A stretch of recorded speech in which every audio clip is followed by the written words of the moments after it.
Hello friends, Bollywood मसाला में आप सबका स्वागत है। तो आज हम आपके लिए फिल्मी जगत से जुड़ा हुआ एक और मशहूर किस्सा लेकर आए हैं। तो आइए जानते हैं उसके बारे में। आखिर जीनत अमान ने देवानंद की बहन बनके मुमताज़ का स्टारडम कैसे छीना। 70 का दशक देवानंद का था। देवानंद बॉलीवुड के वो रोमांटिक हीरो थे जिनका स्टारडम और उनके स्टाइल के हर कोई दीवाने थे। लड़कियां इस कदर उनके लिए पागल थी कि उनकी झलक देखने के लिए भी छत से कूद जाया करती थी। यहाँ तक कि सरकार ने खुद देवानंद का ब्लैक कोट पहनने पर बैन लगा दिया गया था और हर एक अभिनेत्री उनकी हीरोइन बनना चाहती थी।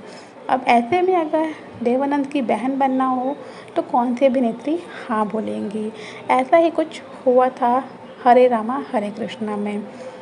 देवानंद फिल्म बना रहे थे 1971 में हरे रामा हरे कृष्णा, जिसमें उन्हें एक बहन के रोल के लिए अभिनेत्री चाहिए थी। देवानंद बात करते हैं मुमताज़ से। मुमताज़ उस समय बॉलीवुड की टॉप अभिनेत्री थी। वो राजेश खन्ना के साथ कई हिट फिल्में दे चुकी थी। ऐसे में जब देवानंद मुमताज़ को बहन का रोल ऑफ़र करते हैं तो मुमताज़ वो रोल करने के लिए मना कर देती है, क्योंकि मुमताज़ पहले से ही बॉलीवुड की टॉप अभिनेत्री थी और देवानंद जैसे हैंडसम एक्टर के साथ कौन अभिनेत्री बहन का रोल करना चाहेगी। जिसके बाद मुमताज़ बहन का रोल करने के लिए मना कर देती है। बाद में देवानंद मुमताज़ को उसी फिल्म में लीड हीरोइन का रोल दे देते हैं और बहन के रोल के लिए अभिनेत्री की तलाश शुरू कर देते हैं। देवानंद ऐसे एक्टर थे कि उनके साथ कोई भी अभिनेत्री बहन का रोल नहीं करना चाहती थी। हर अभिनेत्री चाहती थी कि वो देवानंद के साथ लीड रोल करे जो कि हीरोइन का हो, क्योंकि देवानंद का स्टारडम ऐसा था और वो इतने हैंडसम थे कि कोई भी उनकी बहन बनना ही नहीं चाहती थी। ऐसे में देवानंद की मुलाकात होती है जीनत अमान से। जीनत अमान उस समय इंडस्ट्री में नई नई थी और जीनत अमान ने इससे पहले 2-4 मूवी की थी जो कि इतनी ज़्यादा हिट नहीं थी। देवानंद जीनत अमान को एक पार्टी के दौरान देखते हैं। जीनत अमान उस समय पार्टी में स्मोक कर रही थी।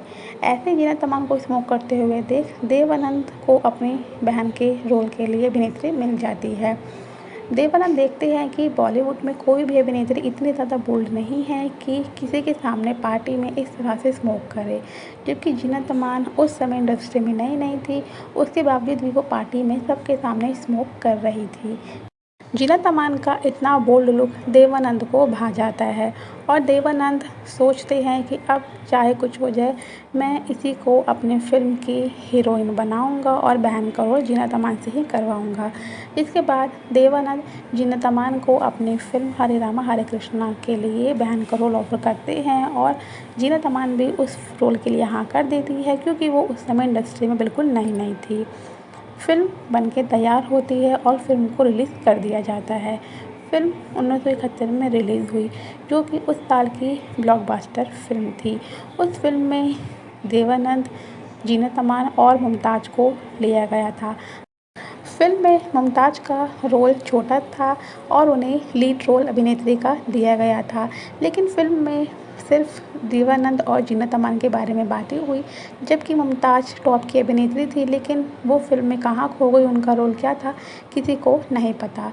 इस फिल्म के बाद से जीनत अमान और देवानंद को कई सारी फिल्में ऑफर हुई थी और जीनत अमान को इसके बाद सबसे बड़ी फिल्म मिली थी सत्यम शिवम सुंदरम, जो कि उस साल की सबसे ज़्यादा बोल्ड और हिट मूवी थी।